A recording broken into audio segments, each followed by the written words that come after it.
मेरे हिंदी कक्षा चैनल में आप सभी का स्वागत है। आज हम सीखेंगे सर्वनाम। फ्रेंड्स, कैसे हैं आप सब? आज हम सीखेंगे सर्वनाम।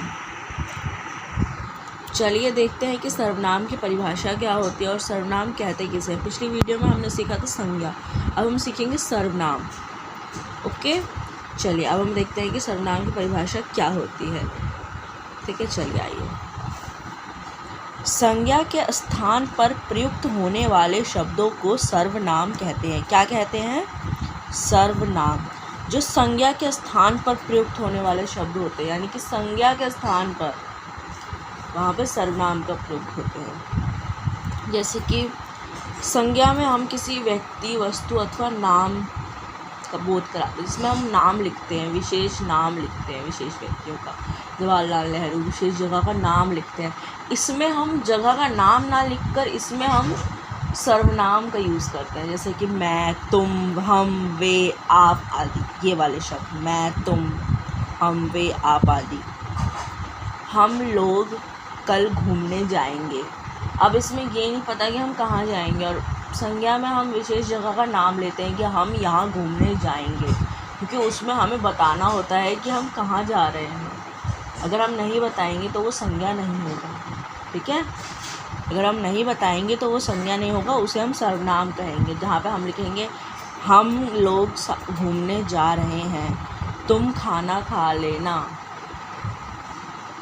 ठीक है, चलो अब हम आगे वाक्य के ज़रिए समझते हैं, तब अच्छे से समझ आएगा आपको। आइए चलो देखिए। राम एक लड़का है। अब यहाँ तो नाम ले लिया, राम एक लड़का है, चलो ये भी हो गया एक सर्वनाम। राम एक लड़का है, संज्ञा, ये संज्ञा का हो गया। ठीक है, अब चलिए हम ना आगे देखते हैं कि आगे जो हम लिखेंगे वो हम क्या लिखेंगे। हम नाम का यूज़ करेंगे। अब जैसे कि हम यहाँ पे यूज़ करेंगे राम 7वीं कक्षा में पढ़ता है, तो वो संज्ञा हो जाएगा। यहाँ पे हम लिखेंगे राम की माता रोज़ सुबह पूजा करती है, ये भी संज्ञा हो जाएगा। राम अपनी बहन से बहुत प्यार करते हैं, ये भी संज्ञा हो जाएगी। लेकिन हमने यहाँ पर देखिए क्या यूज़ किया, राम एक लड़का है, ये वाला सेंटेंस संज्ञा ही है क्योंकि इसमें नाम है। वह 7वीं कक्षा में पढ़ता है। अगर पहला कोई नाम लिखो आप और आगे के सेंटेंस आप वह, तुम, मैं ऐसे करके डालो तो वो सर्वनाम होता है। ठीक है, चलिए जैसे कि वह 7वीं कक्षा में पढ़ता है, उसकी माता रोज़ सुबह पूजा करती है, उसकी, वे अपनी बहन से बहुत प्यार करता है। तो ये सारे जो वह, उसकी, वे, ये हो गए सर्वनाम। क्या हो गए? सर्वनाम।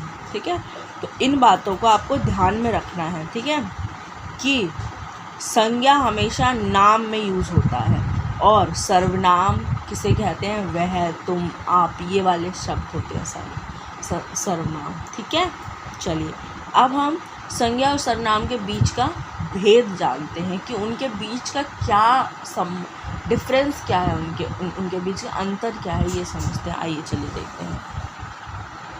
संज्ञा से केवल नाम का बोध होता है। मैंने अभी आपको बताया ना, संज्ञा से केवल नाम का पता चलता है। संज्ञा से केवल किसका बोध होता है? नाम का, कि क्या नाम है। जैसे मोहन, मोहन कह देने से केवल मोहन का बोध होता है, इससे संबंधित अन्य नामों का नहीं। हम अगर लिख देंगे मोहन तो एक ही नाम का बोध होगा, उससे जुड़े अन्य नामों का नहीं, कि मोहन, सोहन, रोहन, ऐसे नहीं। ठीक है, तो ये होता है। देखिए,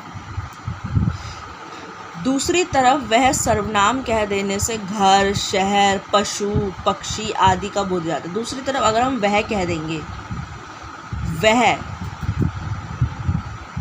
वह घर जा रहा है, वह शहर जा रहा है, वह पशु पाल रहा है, वह पक्षियों के साथ खेल रहा है, ये सब हो जाता है सर्वनाम। वह मतलब यानी कि बहुत सारी चीज़ें, पशु, पक्षी, घर, शहर आदि का बोध होता है। ठीक है, तो ये डिफरेंस होता है इन दोनों के बीच का। अगर कहीं पे किसी का नाम आता है तो वो संज्ञा हो जाती है, क्योंकि नाम से जुड़े कोई भी अन्य बातें नहीं होती।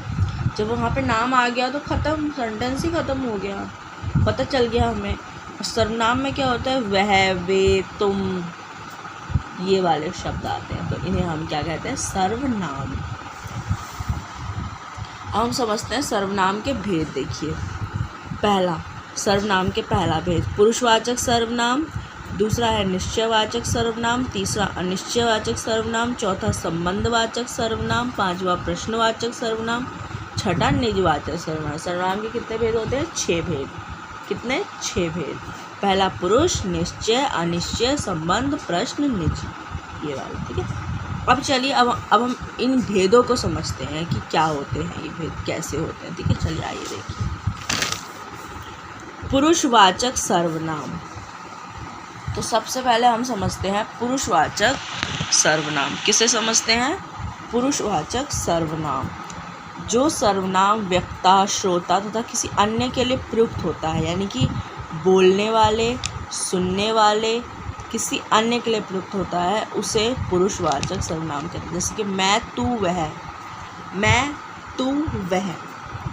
मैं मतलब बोलने वाला, और तू मतलब सुनने वाला, और वह मतलब अन्य। ठीक है। चलिए अब हम पुरुषवाचक के भेद, पुरुषवाचक सर्वनाम के भेद देखते हैं। इसके भी 3 भेद होते हैं। पहला होता है उत्तम पुरुष, दूसरा होता है मध्यम पुरुष, तीसरा होता है,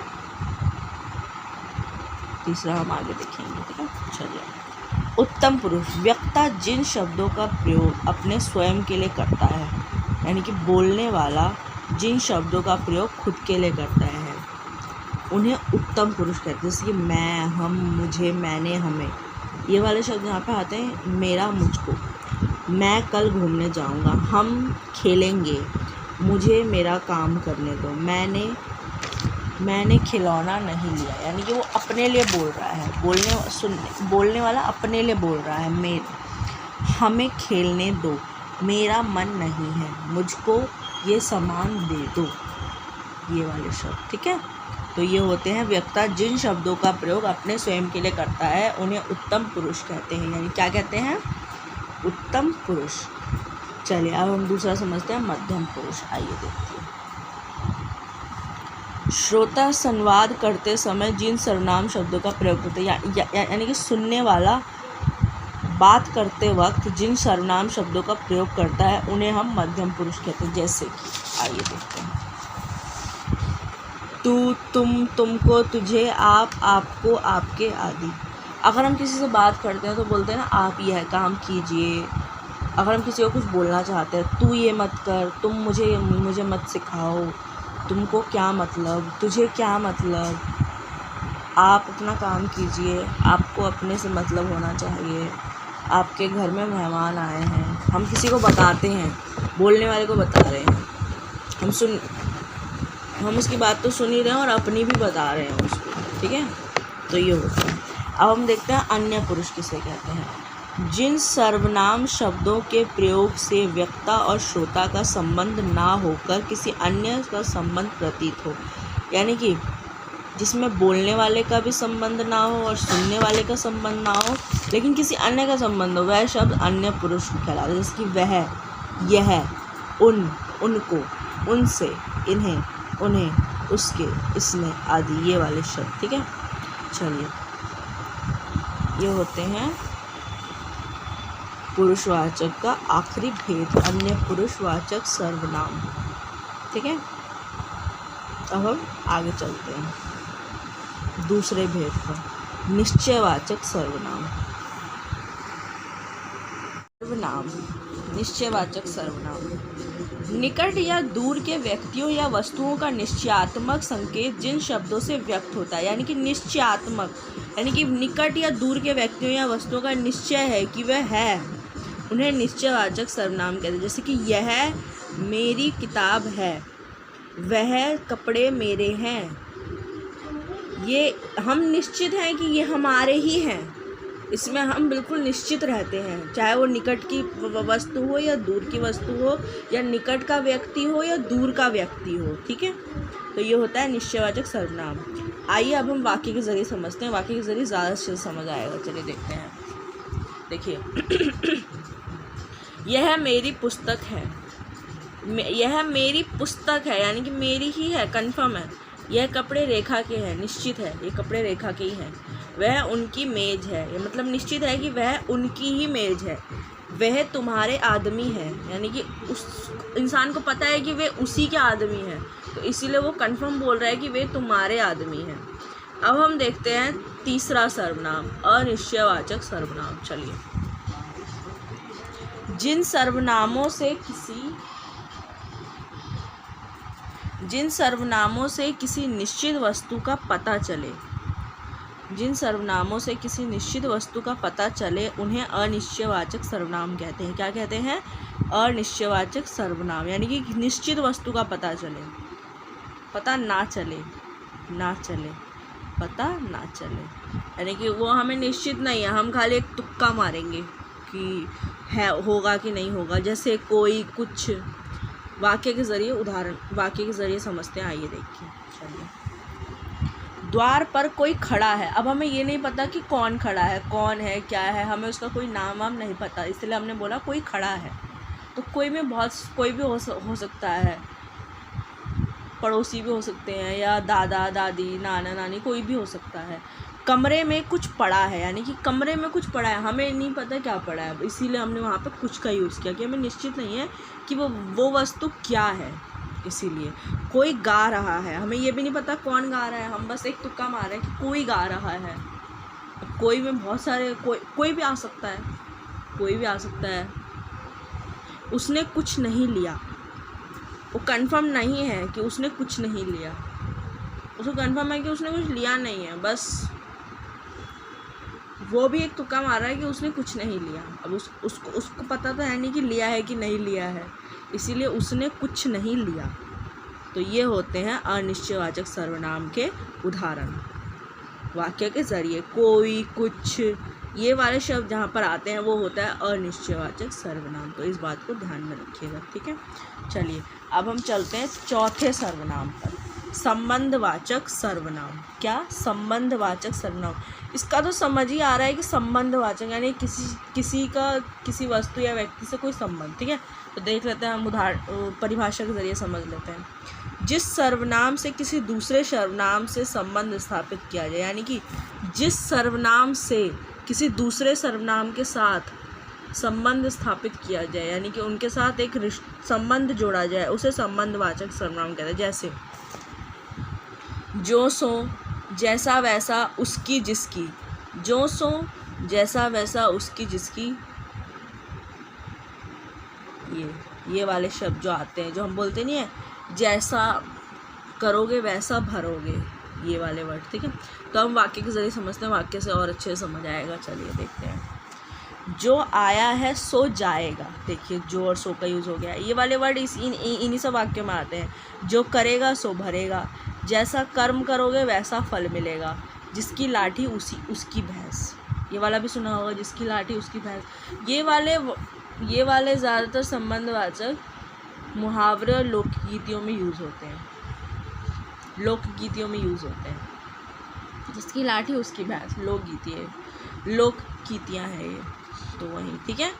तो चलिए, ये हुआ संबंधवाचक सर्वनाम। क्या हुआ? संबंधवाचक सर्वनाम। अब हम चलते हैं पांचवें सर्वनाम पर, प्रश्नवाचक सर्वनाम। प्रश्नवाचक समझ ही आ रहा है कि इसमें प्रश्न के कुछ शब्द होंगे।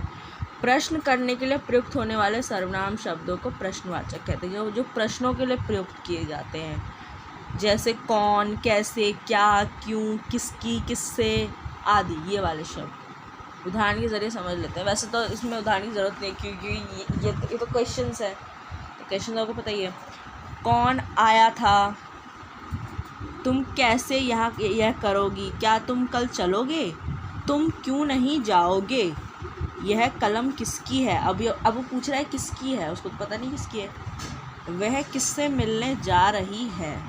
तो ये वाले शब्द हो जाते हैं प्रश्नवाचक सर्वनाम। सॉरी। अब हम चलते हैं छठे सर्वनाम पर, निजवाचक सर्वनाम।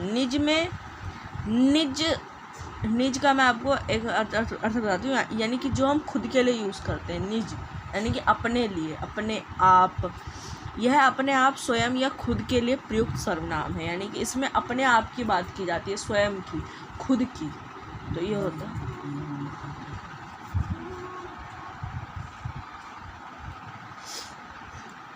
जैसे अपने आप, स्वयं आदि। निजवाचक सर्वनाम अपने आप का प्रयोग इन स्थितियों में होता है।